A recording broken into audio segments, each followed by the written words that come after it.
The advantage in Silicon Valley was actually knowing how to write the software. And so you would kind of be dumb about a bunch of other stuff and not very professional and get away with it because you had the magic wizard hat. And now that everyone has the magic wizard hat, I think it's quite bad for Silicon Valley's like comparative advantage.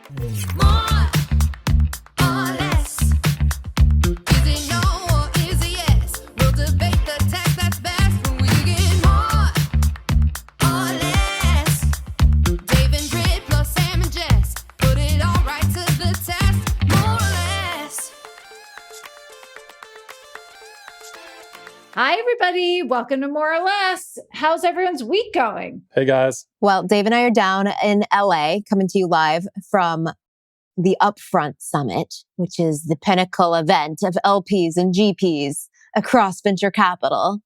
And let me tell you, I want to know what athletes are coming. I feel like the athletes are the MVPs. There are no athletes. Aren't there always like Serena Williams? No like those kinds of people? These are like super nerdy tech people.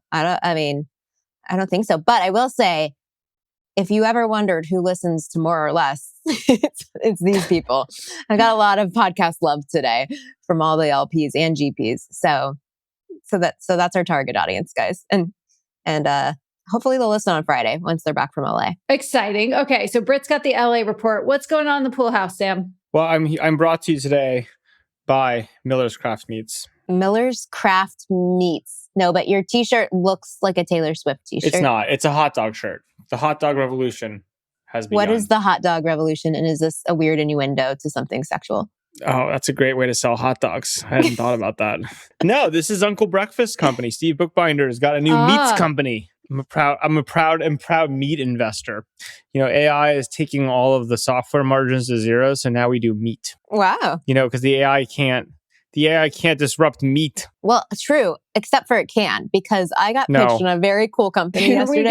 Here we go. That's using computer vision to like weigh cows and detect the healthiness of cattle. That's fine. Which then goes into a marketplace where people can buy the meat.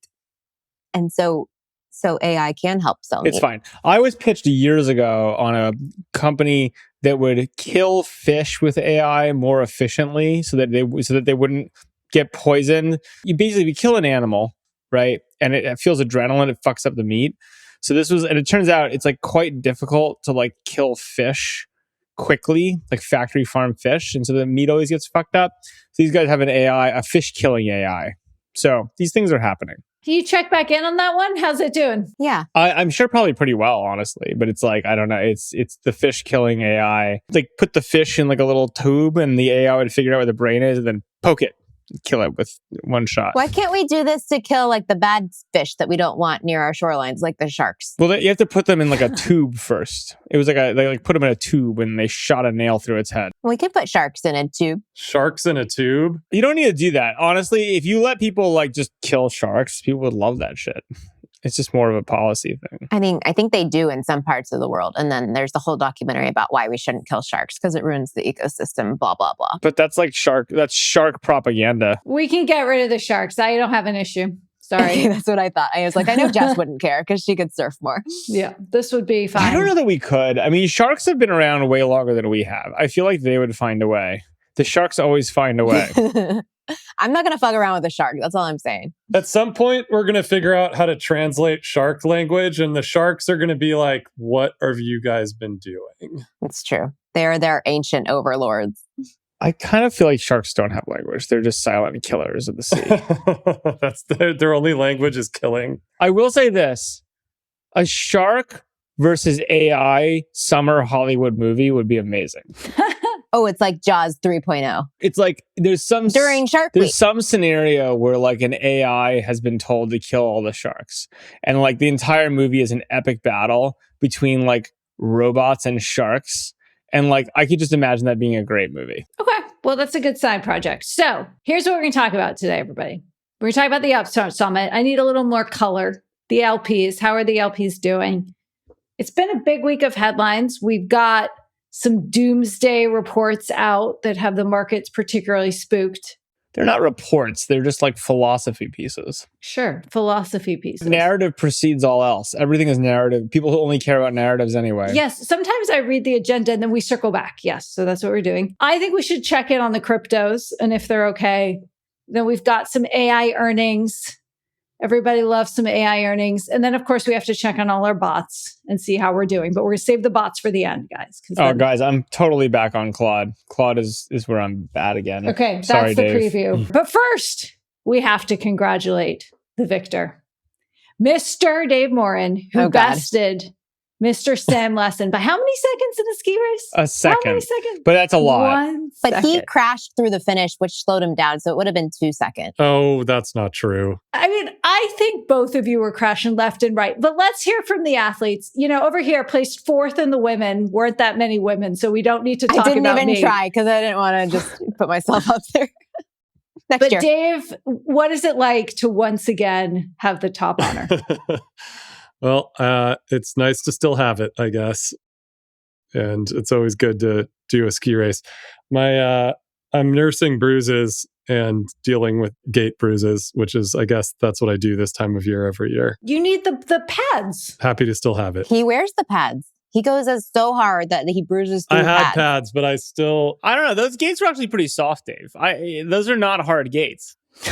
You might want to toughen up your skin. Sam, we've learned that you and I have different constitutions. But Sam, how does it feel? Like so close to gold, yet not there? Honestly, there's one thing I don't mind Dave beating me. Dave was on the Junior Olympics team, and I contest that I am as good a skier, if not better, in certain conditions. But there's no question that Dave is a faster ski racer than I am. That's just not like a point of contention after 20 years. Like, were you surprised how close you even got? No, it's about what it always is. Sam's great. That's how it works. Our son Ansel came in 5th in the kids, and I know that your sons came in higher than him, but I think there's a next generation, more or less, ski racing that's going to like start ramping up over the next couple of years. So watch out. Ansel might. I think he's inspired to start ski racing. I mean, my 6-year-old beat me, guys, and I'm a good skier. Yeah, our 6-year-old really fucking put down some times. It's amazing. And our 9-year-old did very well as well. But the 6-year-old just went for it. Your 6-year-old is very impressive. The 6-year-old is impressive. Soon enough, you and I can just like drink a bunch of beer and throw beer cans at our children as they go down the course. And like, that's going to be even more fun. We're just so close. Let's start with ringing cowbells. Let's start with that, and then we'll take it from there. Okay, well, we just had to props where props are due. Dave Morin, still number one. Okay, upfront, like, what is the vibe? Like, is it AI red pilled? Is it where are IPOs? Like, what's the vibe? No, the vibe is a lot of GPs and not very many LPs. Is it just sadness? No, it's it's slim pickings. I would call it neutral to positive. But there are not very many LPs here this year, which everyone is commenting on. Oh no. And like every GP is here. GPs I wouldn't expect to be here are here. So the GPs are looking for the money. A lot of GPs are here not fundraising. No, that's what they all say. Yeah. I was going to say, never be fundraising. Yeah. You can't say you're fundraising. They're doing networking, so they're prepared for their next raise. But I've heard a few things. One, the LPs, they finally started charging some LPs that were getting a free ride, and then a lot of them backed out. Second, there was a huge snowstorm, obviously on the East Coast. So a lot of LPs got stuck, apparently. I don't know if that's true. That's what I would say. And then I think a lot of LPs just don't have money right now. And apparently this is the worst fundraising market ever. And everyone's complaining about it. People are calling their funds early and just like closing at wherever they're at. So everyone's waiting for liquidity from all of these theoretical IPOs that are happening. The IPOs are happening. Let's say more about why it's the worst ever. It's because the LPs are kind of at their peak level of exposure. Because you still see like eye-popping fundraisers from Andreessen Horowitz, Thrive. Well, endowments in particular have this denominator effect where like they're way over allocated in venture. And so they're just not spending. Andreessen Horowitz and Thrive are raising from like the Middle East and not necessarily like universities at this point. So there is a lot of talk about sovereigns in Middle East, by the way. Like 2 years ago at this Upfront Summit Dubai. Is that where we're going? Upfront Abu. 2 years ago, it used to be like, oh my God, I can't believe that fund raised Middle East money. And now everyone's like, so did you go over Middle East this time around, bro? Like, yeah, dude. So now it's just expected, except for I think now all the Middle East people are tapped out. It used to be like they thought this thing was shiny, and now it's like old. To be fair, none of the people telling us that were bros. They were all women that were telling us to go to the Middle East. There was one bro that told me that it was tapped out. Just saying. The Saudis don't have any money. The oil fields are dry. We have to go back. You should go is Canada. We should go to the oil sands. Specifically, PIF is dry, Oil but sands. the UAE is not dry. It was fun to hang out with a lot of GPs, though, I will say, and like everyone to kind of like talk about what's actually going on in this AGI, AI, agent world. Are you even investing in software anymore? Like, Yeah, what are the GPs doing about the SaaS apocalypse? Newsflash. Nobody has any clue. everyone thinks something different right now. Yeah, it's like all over the board. A lot of people aren't hiring junior people at their firms, though. The story hasn't changed in 3 years. Like, interest rates are extremely high. Venture capital is an asset class that, doesn't return like the rest of the blah, blah, blah. And so this isn't a new story. This is the same story that's been going on for 3 or 4 years. It's just like more of the same. And there is some, I think, optimism about what's going on with OpenClaw and with AI agentic engineering and, where things are heading. But I would say that most people are saying that they've done the fewest deals that they've done in the last 4 quarters this quarter. And we heard that from a lot of people. Here's what's funny and just so on brand. I have to say, because it's so on brand. You know what our last Slow Ventures meeting was about? Slowing down. No, we've done more investments in the last quarter than we've done in the last year, because we finally we got to be contrarian. So we raised our fund last year, not at the Upfront Summit, and we're fucking spending money like there's no hot dogs tomorrow. Say more about why. Yeah. I don't know, because there's good stuff. It's like for us, it's just like when's there good stuff and when is it cheap? Because we're cheap. Well, that's the other thing people are talking about. It's very binary if it's cheap or super expensive right now. It's either like a $50 million pre on a seed stage company or like a 5.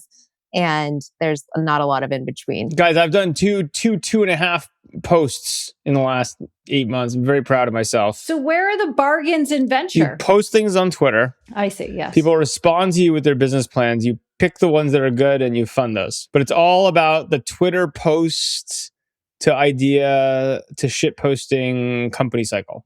That's how we generate returns. On that front, Sam, I was going to ask you, you had a post about, you have several posts, but one this week about, I'm going to get it wrong, but when intelligence goes to zero, what happens? Yeah. Abundant intelligence is bad business. It's like everyone's like, all these computer scientists running around gleefully talking about how computers will commoditize human intelligence, and so all the humans will have no jobs, and they're kind of like sad about it, but they're also kind of proud of their power. But what they fail to realize is that the original narrative was someone would get to AGI and then that would be the end of the game. Is not how this is playing out. Everyone's going to get to the same shit.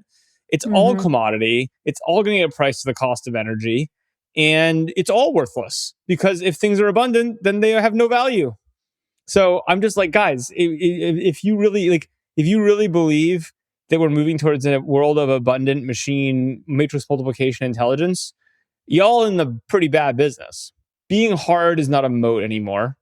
Software is not a moat anymore. I mean, I'm like having fun with this because I'm saying it for a while. Is data a moat, or have we lost that too? Can be if you can only uniquely create it. So I think this is my new precision, right, on this, which is like, these people, like I was talking to some entrepreneurs, actually 2 today, who I felt like I was listening to like a 2021 pitch where they're like, we did the user research and talked to the buyers.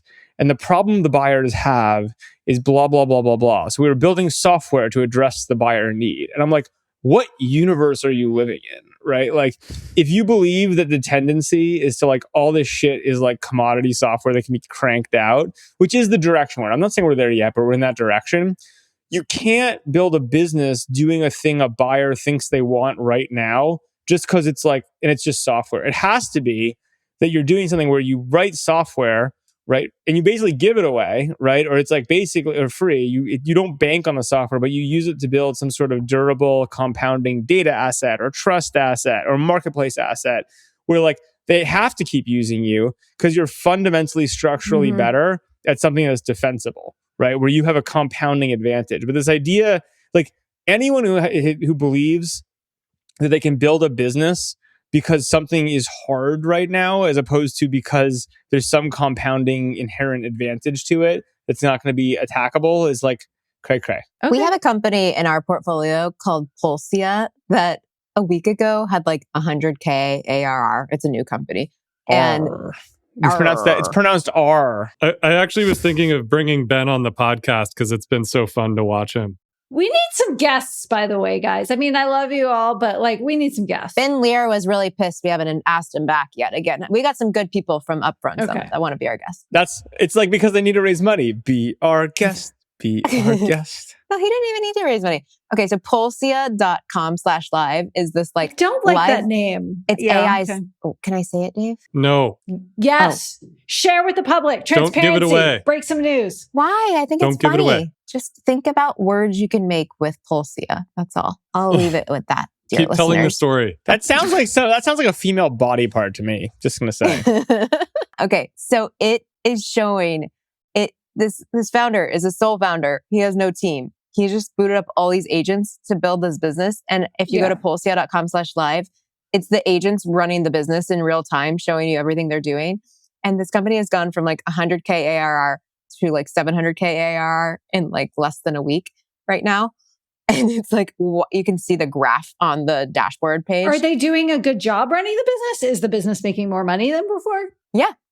No, that's why their ARR is up. Yeah, it's great. Oh, right. It's crazy. And it optimizes all of the spend and like efficiencies of, it's running ads for, like you can start businesses on this platform and it like does the same thing for you if you have a business idea, and it'll just like start doing things for you and like running your business for you. So people are like booting up many, many businesses. It's really amazing, actually.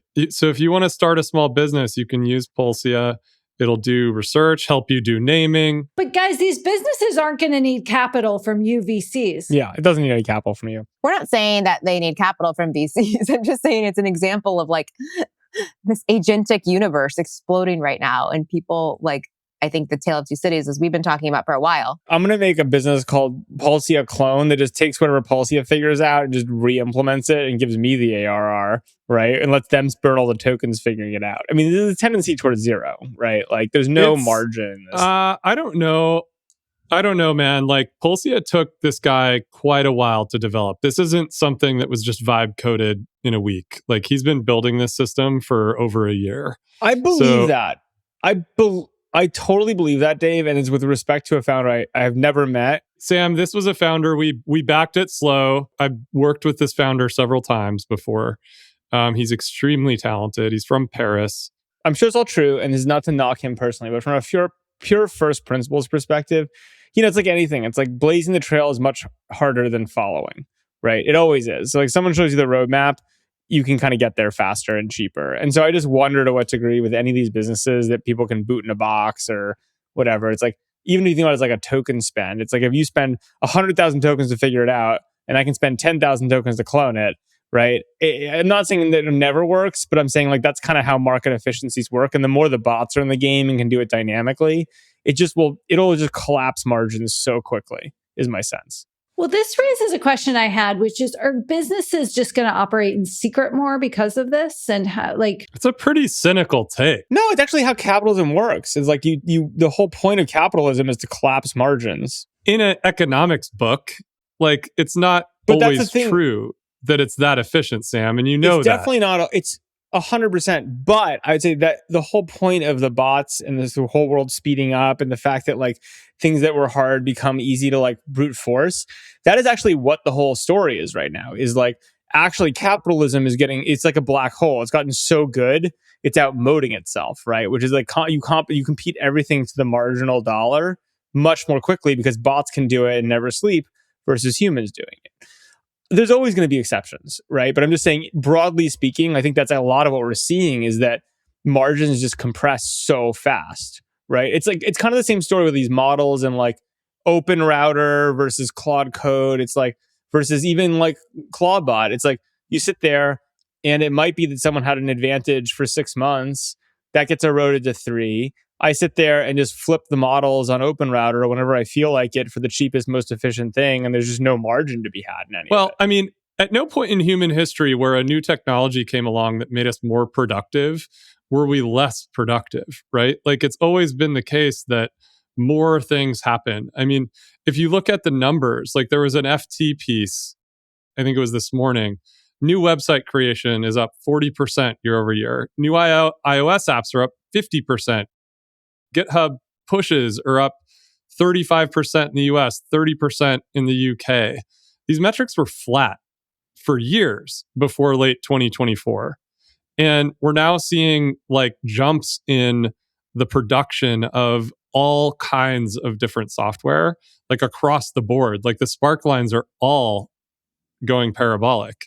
And so I just don't know that it's like going to be this perfect machine. But productivity and profits are not the same thing, are they? I mean, Not necessarily, but like, I just think that like there's more activity. People are going to find interesting things. So, sure, but here's another way to look at it. If you looked at the number of photos taken over the last decade, or when social media was like through the roof with the iPhone, right? Or like the amount of likes and comments on a service through the roof. Built a huge business. One person did, or 5 people did. But basically the producers of all those things, all that activity, right, doesn't actually result necessarily in like net value. It's like a war of attrition for attention, right? And so like it's just not clear to me. But aren't you running the creator fund? Yeah, because I believe in cults that literally is investing in people that create the content. But that's not but no, but I don't invest in them for creating content. I invest in them for building cults and communities and affinity groups. Like there's a big difference, right? Like I understand, but you think that there's profit there. What's to say there isn't that? I just don't think it's about tokens spent. It's like basically, or like this is the thing I've seen a lot of people get excited about in different things. They're like, we want engineers to spend as much money on AI, and that's like a measure of productivity is the spend. And you're like, no, that's like not sensible. Like it's the margin that you care about. It's the profit. It's not just like you don't get credit for spending more money, right? Or for creating more things. Like I think that you want to look at value created per token, right? Just like you're saying, Sam, like just because somebody creates content doesn't mean that they create a cult, doesn't mean that they create a community, doesn't mean that they create a marginal. But the value per photo taken has never been lower, right? Like in the world. Because it's so cheap to take photos, you take photos of garbage constantly. There's no actual value to it, right? The value tends towards 0 of the incremental piece of content or the incremental thing as the cost tends towards 0. But that doesn't mean there's any margin in it. And there doesn't mean any value in it, right? It's just, well, but you can use a stream of photos to create a community. No, but if you look at my camera roll, I'll take 1,000 photos for one good one, right? 999, if I didn't take those, the world would actually be a marginally better place. They're actually negatively valuable, right? It's the thousandth that like is great, right? And so I just think it's like this equation people are doing right now, like more tokens spent, more intelligence burn. Look, I'm the first one to admit, I probably spend, I think, thousands of dollars a month right now on various web services that I wasn't a bunch of months ago, right? It's all for fun. I don't mind. I'm learning from it, but like, there's not super valuable. It's just me fucking around, right? Like if it went away tomorrow, my life is not worse off. It's literally the same.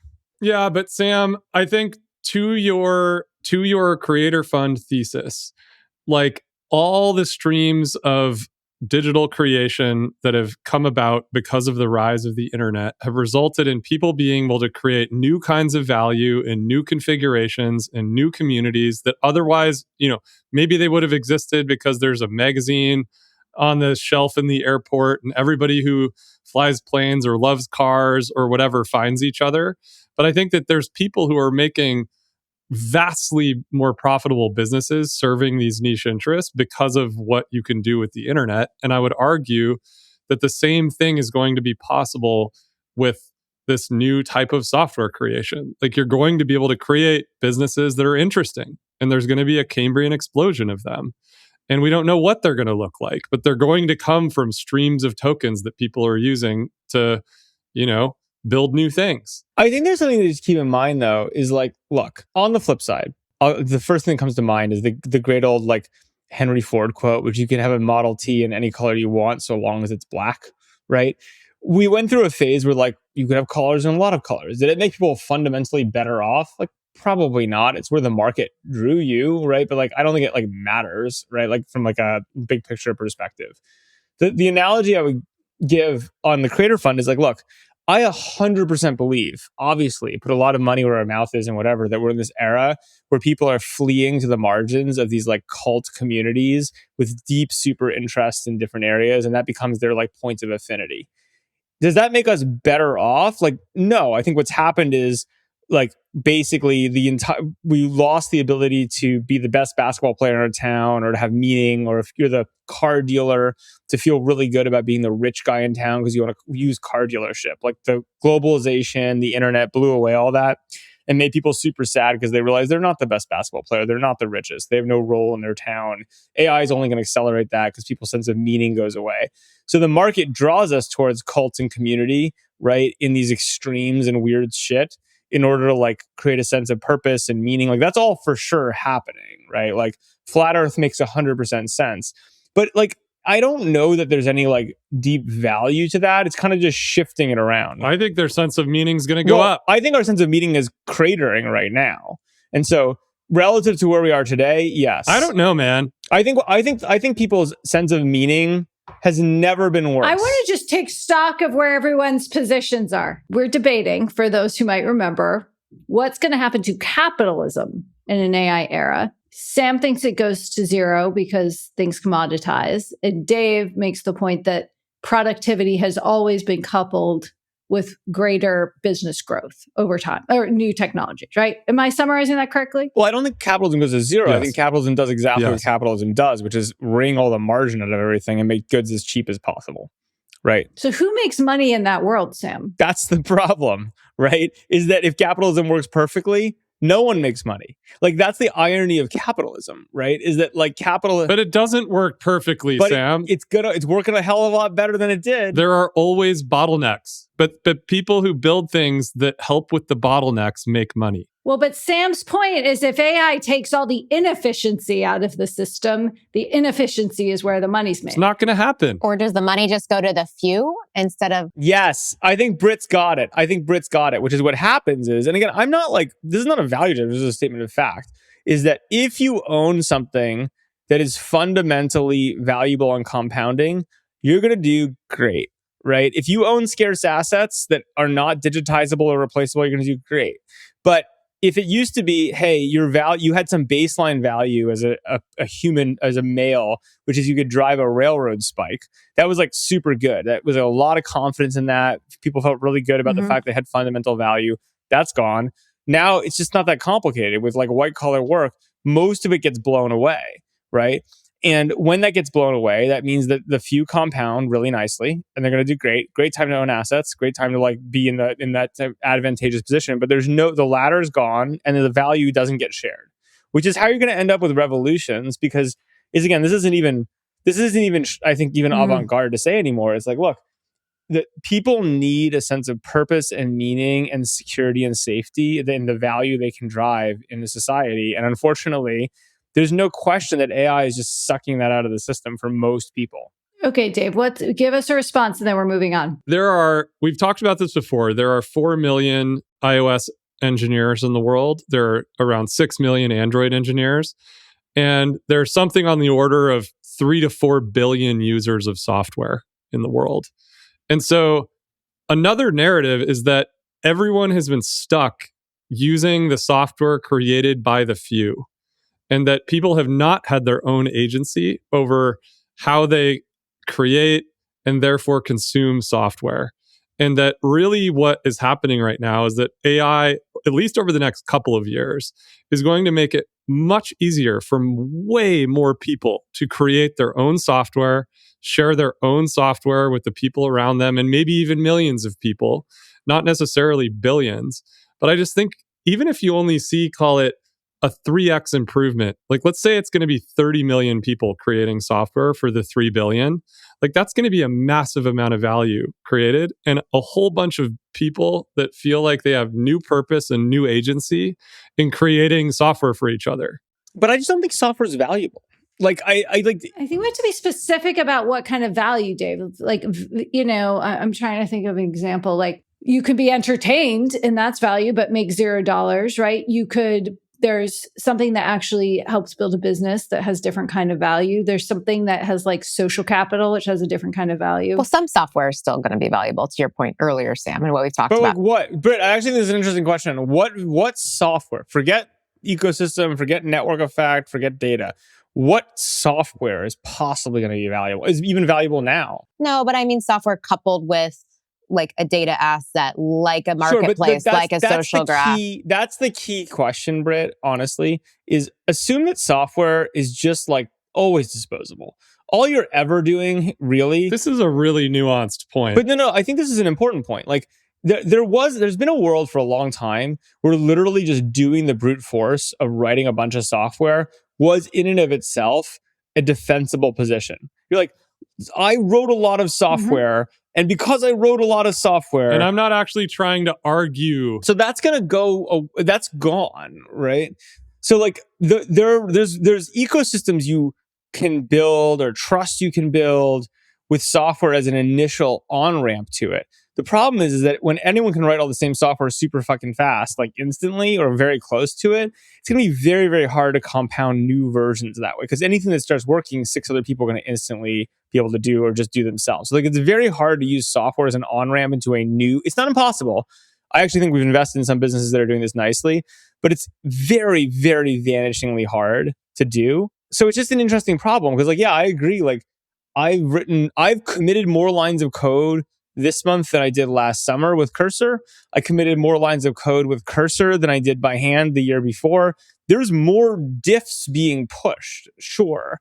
But like, it doesn't like have any value, right? Like there's no economic value to the diffs. And I would argue that what it can do for me personally, writing my own software, it's not terrible, but it's not like massively valuable. Like it's just stuff I'm playing with, right? And so I think there's like the bar of like, are millions of people going to find new ways to write personal software that makes them dramatically better off or has economic value to other people? Like I'm just kind of skeptical, honestly. I just feel like the people were locked out from even playing this game, Sam. It's that people in Silicon Valley and around the technology community had the ability to combine software and a new business or business model or emotion around the creation of a new business. It was the combination of the two that created a lot of value over the last 20 years. And unless you knew how to speak the language of software, like you couldn't do this. And so now you will be able to do this. So what does that really mean though, just to push you? One, I think it's bad for Silicon Valley, not good for Silicon Valley, right? Because the reality is that was the superpower. I would actually argue the average person in Silicon Valley is not as smart as like the average person in New York finance, right? They're not the best marketers. They're not the best at anything. The advantage in Silicon Valley was actually knowing how to write the software. And so you can kind of be dumb about a bunch of other stuff and not very professional and get away with it because you had the magic wizard hat.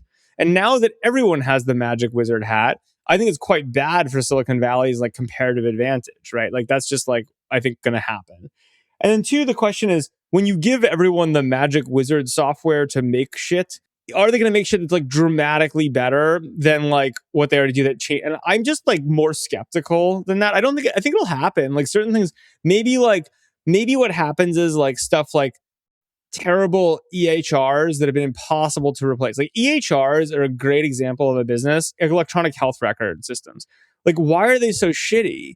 Like they're shitty because they're just so huge, right? That no one could possibly compete with Cerner or Epic or McKesson because it literally would just take too much engineering time to compete with them. And so they've been able to like sit on monopolies that are really shitty for a long time. Does that get blown up? Maybe. I mean, they do have very powerful ecosystems too, and they can now move much faster too. But so like, I'm not saying nothing will happen, but I think this utopian, like now that we can all write software, GDP's like, I don't buy it. I actually think if anything, like a lot of people who like had a skill that was valuable and allowed them to a lot of comfort and like to feel like they had a role economically or whatever are just going to get eviscerated. And it's very possible it gets replaced by nothing. Okay. Right? Yes. This is what the whole economy is terrified about, or curious about, or have some opinion about. So, well, there's a great chart. There's a chart I posted on Twitter. We should post in the comments. This is not mine for once, egotistically. But it's great. It's like, I think it's from The Economist, and it's like the title is AI could end scarcity, end humanity, or boost trend growth by 0.2% percentage points. And it's basically like this chart that has like the line going up, and then 2 lines, the range just goes like this to infinity and to zero. With like, the thing is, no one's gonna fucking give a shit or bet on the 0.2% growth, right? Which is exactly what we're seeing. You're either in gold or you're in copper, right? Like, or you're in both because you don't fucking have any clue, but all you know is that you do not want to be on the train of slowly growing profits, which is why all software companies to zero, right? On the narrative. It doesn't even matter if it happens. Okay, Absolutely. so look at the chart. I have one more topic / question for you guys. Who should buy PayPal? It's in play. Who should buy it? What's going on? Why is it in play? Give me the overview. Does that mean Venmo's going with it? Yes, they are one coming. Should we try to buy Venmo? You know, Ikram was messaged you and me, Dave, about buying Venmo. Guys, I asked a different question. Sam, come on, let's try to buy Venmo. Wait, wouldn't OnlyFans want to buy this, Sam? I don't think OnlyFans can afford PayPal, even with his depressed stock price. What is the price of PayPal? $40 billion. Oh, okay. Here's the problem. Here's the thing that's interesting about PayPal. It's really like, what are you buying? Like, you're A buying brand. the distribution, the customer, the brand The data. sucks. Maybe the data, right? I don't think the brand sucks. I don't think the brand sucks. I don't know. Isn't it just like a ton of like banking, interconnect, all kinds of crazy fintech stuff that is very hard to build up over years? You know, there's only one way to know what you're buying, which is to stick Claude bot on it and say, Claude, what the fuck is this thing? AI diligence. Can you replicate it? What part of this $40 billion price can I replicate? For what it's worth, the fact that this whole idea that you could just like, that's a great example. It's like someone at some point, I don't think we're there yet, some PE shop could sit there and be like, okay, PayPal's garbage, right? Like, I bet the infrastructure is terrible. Like, I bet it's all a mess. It's really a customer set of records, like whatever. There's like a bunch of assets to it. Historically, you'd be like, I can never touch this. Like, you have to kind of build from what's there. Like, there's no way we can touch this, right? Like, it's just, we're stuck with whatever it's potted in. I do wonder if you could just be like, look, take these assets, spend millions of dollars, billions of dollars on tokens, and just like repot the entire thing. Like, it's just an interesting future, right? Where you And can then just rip plug apart in the everything. customer base and like all Plug the it all data in, into spin it. up an AWS But like, instance. how would and, you like, grow it from there? Like, what's the end case for PayPal? well, PayPal, I think, makes like a shitload of money. But like on fees, right? Like, Sure. so what's the again, what's back to the competitive moat? Look, Why- I don't want why- to spend time dealing with this, but I'm saying someone out there, in terms of what businesses will exist, the business of like, buy the PayPal, spend millions on tokens, and like repot Like, it. it really is the distribution. It's like the PayPal buttons that are embedded If across you the were internet. Stripe, how much would you pay for PayPal? Well, here's an interesting question. I was thinking about this: is like, in a non-Trump administration, there's no way you could buy it. Correct. This is why it's all happening now. One shot. And so that's why it's happening now. It's like, this is the one chance for Stripe to sneak through, becoming effectively a US monopoly on payments. And so the question is, I actually think it's for Stripe less about the business and more about the politics of it, which is, if you do it now, the next administration is going to go ape shit. And so the question is only, like, clearly you should buy it and just consolidate the whole thing. Like, and that's an amazing position to put yourself in, but not at what financial cost, at what political cost, when everyone gets, hauled before Congress. Like, it's actually a question for the Collisons of like, how much time do they want to spend in Washington, D.C. in hearings in like 3 years from now? That's like the real question of the whole thing. Probably a little bit. Well, I don't know. If I were them, from what I've seen in my life, the answer is, it's not worth the headache. Like, we've done really well. We're going to keep doing well. PayPal's not really a threat. We're happy for them to continue to putter along and not spend all of our lives in Washington, D.C. But maybe I don't know. It's much more of a personal question than a business question. And back to the like long term where PayPal goes. If agentic commerce really is where this is all going, does it matter that you have distribution across all these websites everywhere? Or like, that you can check out with PayPal? You're going to have tolls everywhere else, right? We had a great story in the information this week about the SaaS stuff and all these businesses and how they're thinking about sort of toll booths on the internet versus Meaning like I want to go buy something from Nike.com and use my credit card. Like, why would I need to use PayPal? Well, it's like, does your agent have access to Nike and at what terms? Yeah, but at what point? At what, like, that's going to happen. But if you're in a big network, the terms are probably going to be better. But just like, do any of these payment infrastructures matter when my agent just has my credit card? I mean, it is a great question. This is capitalism. Britt, you're describing it. If everything's efficient, there's no margin. That's how these things work. Yeah. PayPal down to zero. I also think PayPal, all of it, maybe you Facebook people will understand this more, but the whole like login race that we sort of witness that still think like PayPal, I log into a lot of sites. You log into sites with your PayPal ID? All the time because what did you use your AOL ID too? Are you in 2002? What's happening? I don't remember the last time I've done that. Guys, I kind of want to switch to an AOL address. Sam, what are you what is your wife doing over there? I like the AOL. I like Team AOL. I'm going to, guys, should we change our email addresses to @AOL.com? You know what I like PayPal? Does anyone want to hear from the person who's using the target in question? Everyone I've ever emailed with in the music business is on an AOL email address. Oh, guys, AOL mail is free and helps keep you safe. Sounds like a plan to me. Go for it, Jess. I'm just saying, I think PayPal has a really great experience for just like login address cards. Like, I think it's just one of the fastest, to be honest. And I have a lot of information stored up in there. So it's really surprising. I have a lot of new thoughts about you as an online. It's not like it's not like I'm using Outlook. Come on, be nice. This is totally different. It feels close to me. Are you using Comic Sans also in all of your memos internally? Possibly, I don't know. but also we're all using Venmo constantly, which is part of PayPal. So I'm down with Venmo. Yeah. I think there's that's why I thought OnlyFans would want to acquire this, Sam. Don't they need to build up their tipping infrastructure? Now, log in with OnlyFans actually might be the future, because I got to tell you that OnlyFans has incredible KYC. So I actually think that is a real thing. There we go. I bet, let's see, over under on them actually buying. I bet they don't. This whole they're not going. They're too smart to. It's not worth it. It totally, in a normal business environment, non-political, where miraculously they would be allowed to buy it, they should clearly buy it.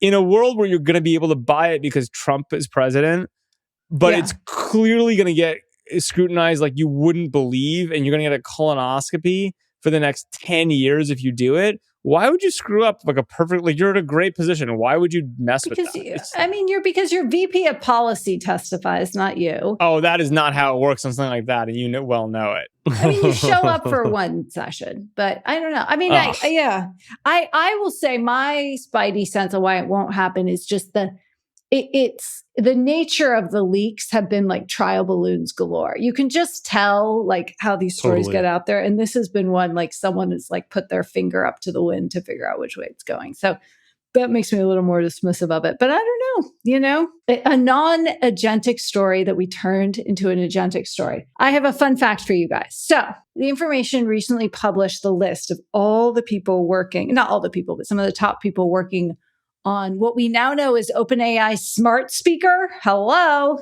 First, I saw this. How do we feel about a smart speaker? Is it a smart speaker or is it a thing in your ear? Because I've seen both. No, there's a family of devices here. Okay. But aren't they a couple years away? This is honestly the most distracted company in the history of the world. Like, it's kind of wild. There is a lot going on. Do you want to guess who's one of the people who's working, the top people working on this project? Okay, give us a hint. Adam Q. Do you know who Adam Q is? No. Do you know another Q who works in tech? Who might have a son?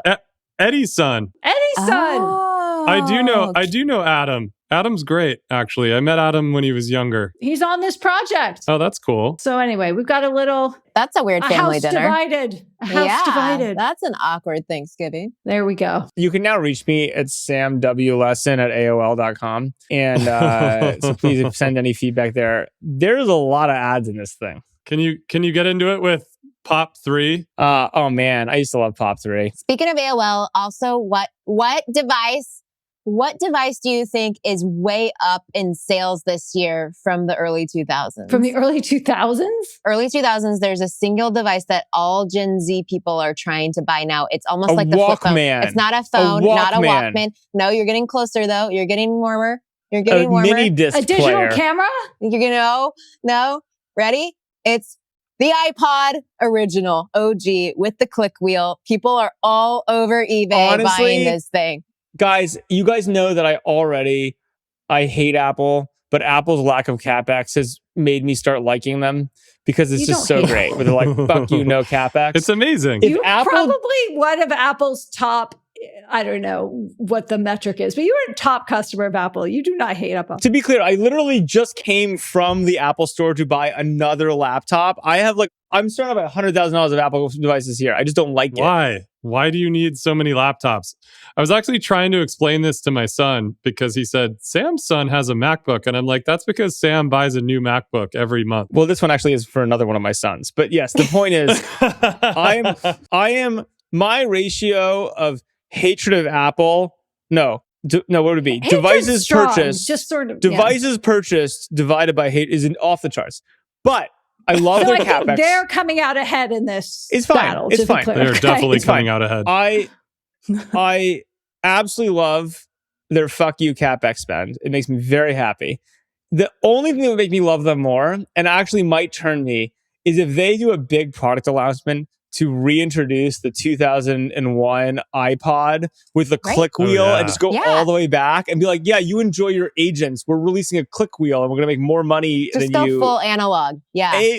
God, that would be the best. Acquire mod retro. It would be better than the little sock holder they have. That would be better. It would be so good. The sock. Wait, how are people talking to these old iPods? It's like an old Firewire device. How do they even get stuff onto it? Gen Z swaps smartphones for single purpose iPods is like the head. Okay. Gen Z is putting down phones and picking up iPods. I love it. Apple, release the retro iPod, you cowards. These are all headlines from news this week, literally in the last day. Gen Z's just like, we're going to be the least productive generation of all time. They're modified with new batteries and 160 gigabyte storage. They're selling out on Etsy and eBay. Just saying. Okay. Well, what's old is new as old. Agents and iPods all the way down. Dear friends, we should let our listeners and viewers go because they've gotten their agentic dose for the week. With that, we will say that we will see you again back here next week for another episode of More or Less. Bye. Bye. Thanks, everyone. If you enjoyed this show, please leave us a virtual high five by rating it and reviewing it on Apple Podcasts, Spotify, YouTube, or wherever you get your podcast. Find more information about each episode in the show notes and follow us on social media by searching for @MoreOrLess, @DaveMorin, @Lesson, @JLesson, and as for me, I'm @Brit. See you guys next time.